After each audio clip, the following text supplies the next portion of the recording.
Telangana municipal ఎన్నికల నామినేషన్ల పర్వం శుక్రవారంతో ముగిసింది. 3 రోజుల పాటు ఈ కార్యక్రమం కొనసాగింది. వచ్చే నెల 3వ తేదీ నామినేషన్ల ఉపసంహరణకు చివరి తేదీ. అదే రోజు అభ్యర్థుల ఫైనల్ లిస్టు ప్రకటించనుంది రాష్ట్ర ఎన్నికల సంఘం. ఇక ఫిబ్రవరి 11వ తేదీ పోలింగ్ ఉండగా 13వ తేదీన ఫలితాలు వెలువడనున్నాయి.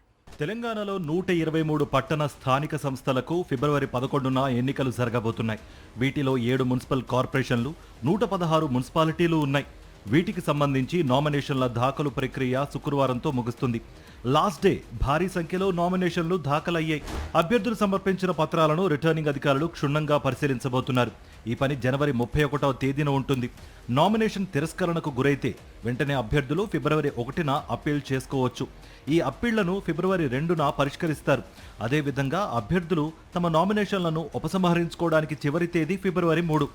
అదే రోజు సాయంత్రం పోటీలో ఉన్న అభ్యర్థుల తుది జాబితాను ప్రకటిస్తారు. ఫిబ్రవరి 11న ఉదయం 7 గంటల నుంచి సాయంత్రం 5 గంటల వరకు పోలింగ్ జరుగుతుంది. ఫిబ్రవరి 13న ఉదయం 8 గంటల నుంచి లెక్కింపు ప్రారంభించి ఫలితాలు వెల్లడిస్తారు.